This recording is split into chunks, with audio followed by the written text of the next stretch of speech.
Hi guys, mga kanegosyo, Ka-Asenso Cafe Emilia. Magandang araw sa inyo pong lahat. Smile lang lagi tayo, chill lang tayo lagi. Life is short, kaya nga enjoy natin. Share positivity, love and care. Do not spread hate, spread love po. Okay, so tayo sa page natin ng Papa Rabbit Tree, Taal Volcano Game Farm, Negosyo Philippines. Share tayo ng positivity lang, laging share love and care. Okay, wala pong hate. Okay, so kung kayo nanonood ng vlog natin ito at kayo ay may galit, kayo ay may inggit o kung ano pa man, huwag na kayo mag-comment. Okay, sa inyo na lang yan. Huwag kayong mag-share ng negativity. Okay guys, alam naman natin paano ba mag-start ng negosyo. Sabi, pag kayo nag-start ng negosyo, palaging may pera ang involved. Hindi ka pwedeng mag-start ng negosyo na walang pera. Siyempre, pag sinabi natin business, nandyan yung capital. So, paano nga ba guys tayo magninegosyo ay kung wala tayong pera? Paano tayo mag-start? Pero sabi nga lagi, kung talagang may gusto natin, may paraan. Kung ayaw, may dahilan. Ngayon, may pag-uusapan tayo ng mga paraan kung paano tayo makakapagsimula ng negosyo na walang pera. Pwede kayong mangutang kay Sir Harry. Sir Harry, mapera, Sir Harry, kamay naman. Yan, yan si Sir Harry, mapera yan. So, dyan tayo utang. So, laging sasabihin natin, wala akong pera, mag-start ako ng negosyo. Talagang palaging ang iisipin natin, okay, mag-start ako ng negosyo, mangungutang ako. Ako guys, ang iiwasan nyo, mag-start tayo ng negosyo, tapos sa 5-6 kayo kukuha. Siya lamang yung binubuhay ninyo. So guys, paano naman kung halimbawa tayo talaga namang pinag-aralan natin, pinag-isipan natin, sa tingin natin naman yung negosyo ay pag pinasok natin talagang gagawin natin, unang-una laging option siyempre ay ang mangutang. Pero again, I discourage doon tayo sa mga loan sharks, sa mga nangungutang kayo ng mga 5-6 or yung matataas ang unang-una, kung may kakilala kayo, kaibigan, kamag-anak, kapatid o nanay nyo na pwede nyong hiraman, pero tatapatin ko kayo, may mga magpapautang talaga, lalo kung kakilala kayo.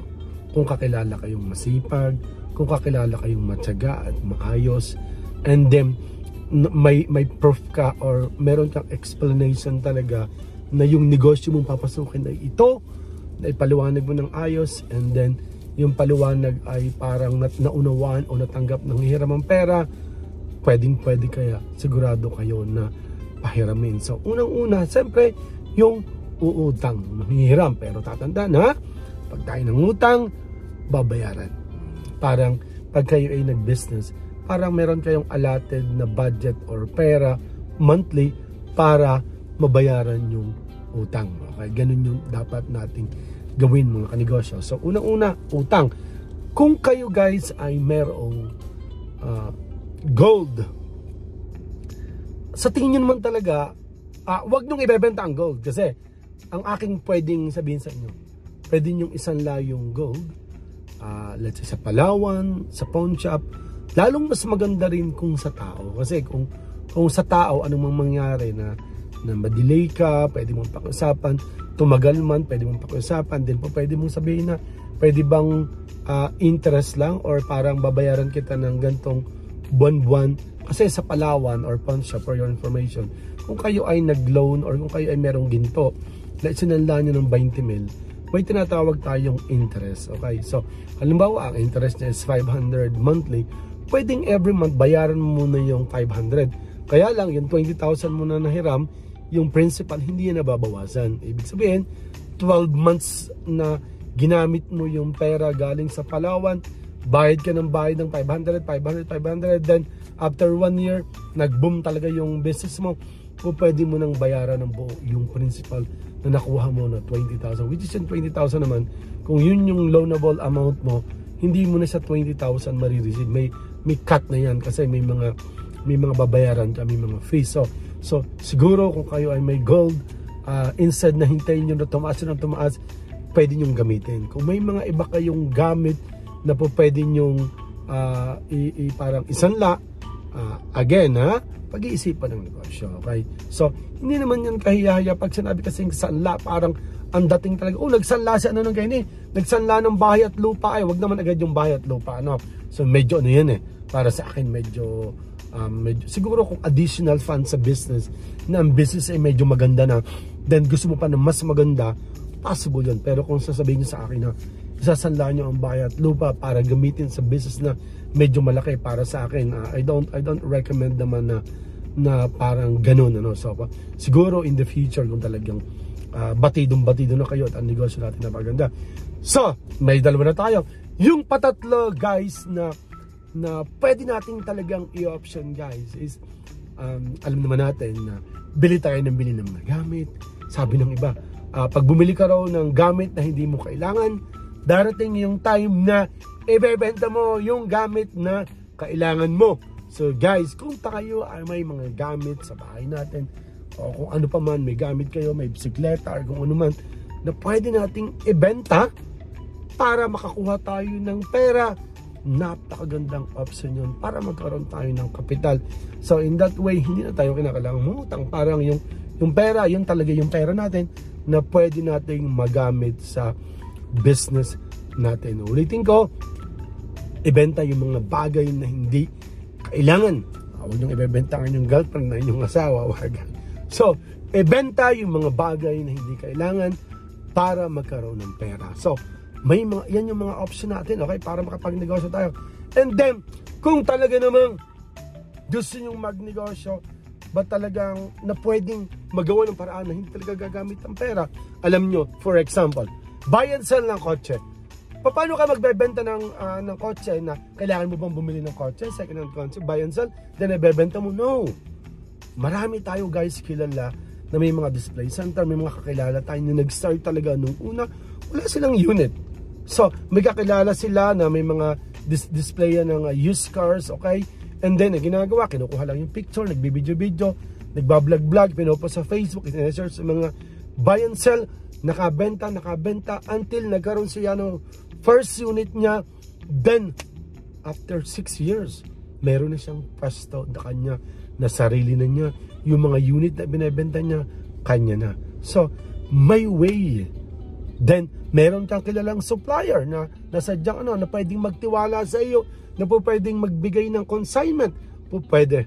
Pero again, alam nyo, ang pinaka number one na capital talaga natin, yung sarili natin, yung pagkatao natin, yung pagkakilala sa atin ng tao. Alam nyo, kung kayo ay mabait, masipag, matyaga, at talagang pwedeng pagkatiwalaan, pwede kong sabihin sa inyo, napakadali mo mag-business kasi kung may mga kilala kang mga supplier, kung may kilala kang negosyante, ay pwede silang magtiwala sa atin. So again, ang isang option, kung may mga kakilala kayong supplier, kausapin nyo na baka po pwedeng consignment or po pwedeng mag-order ka and then i-deliver. Once na may deliver, saka mo babayaran. So maraming option. Lalo ngayon, sabi nga pag daw ang business mo ay hindi nakita online, darating ang business mo, mawawala yung business mo. Kasi ngayon, pwede kong sabihin ng mga negosyo natin, especially yung Advatech CCTV, at talagang 99% ng sales natin ay nagmula online. Tumawag, nag-search. So and number one, na pwede ko talagang i-suggest, pwede ka talagang magsimula ng business. Alam nyo ang dapat gawin nyo kahit wala kayong pera, magtayo kayo or mag-open kayo, mag-create kayo ng inyong FB page. Ang FB page nyo dapat consistent, dapat talaga yung pangalan ng FB page mo talagang pag nabasa nila talaga, alam nila yung ibinibis mo, then share ka lang ng share, ipalike mo sa mga friends mo, share mo sa mga groups, and then lagi ka nag-update yung content mo. Dapat talaga consistent tayo, dapat talaga yung mga ilalagay mo dyan is talagang related sa kung ano ba talaga yung page mo. Wag yung lahok-lahok na ang page mo is about sa mga clothings and then maglalagay ka ng kambing, maglalagay ka ng ikinagala. No. So again, ang number one na pwede nyong gawin kahit wala tayong pera at gusto natin mag-business, Facebook. Gamitin natin ang Facebook sa negosyo.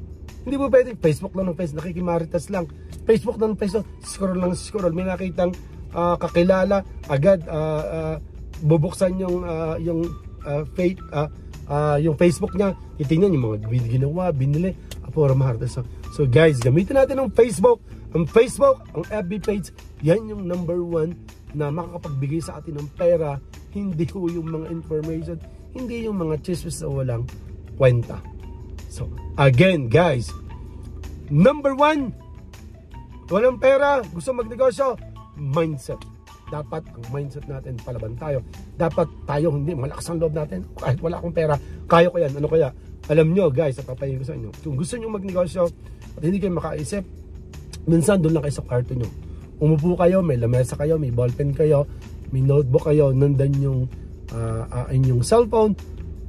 Isip kayo sa Google, sa Facebook, online search lang. Isip kayo ng negosyo na pwede nyong simulan, pwede nyong magawa ng paraan kung saan kayo kukuha ng mga products or suppliers or ano. Isip kayo sino ba yung market natin, isip kayo kung paano natin maipopromote. So guys, lahat ay kayang gawin kung tayo ay may sipag, tiyaga, paniniwala, and then siyempre pray lang lagi, maging mabuting tao. Okay? So sa akin, negosyante, marami akong business, marami akong iniisip, pero alam nyo, kahit may problema, tinatawanan ko lang yan. So parang sanay na ako. Minsan nga guys, nag-iisip ako, minsan may araw ba parang walang problema, okay yung funds natin, okay yung pananalapi natin, parang wala bang mabayaran, wala bang ano. So guys, so sana lahat ng nakakapanood ng vlog natin to, lakas lang ng loob, okay? Kung tayo may problema, hindi naman ibibigay ng Lord dyan sa atin kung hindi natin kaya. So God bless mga kanegosyo, ka-Asenso, ka-Formilla. Share niyo po ang vlog na ito na sana may makapanood, may maka-inspire tayo, makatulong tayo, magnegosyo tayo. Kaya nga, lalo yung mga OFW natin na just in case na parang nagpaplano kayo na mag-for good in 3, 4, 5 years, malay nyo in 2 years time makapag-for good na kayo. So pwede nyo pasalamatan ba si Mr. Negosyo Philippines na panood ko o na-inspire naman ako sa kanya. Okay? So, God bless. Keep safe. Have a nice day. Chill lang tayo. Okay? God bless. Bye-bye po.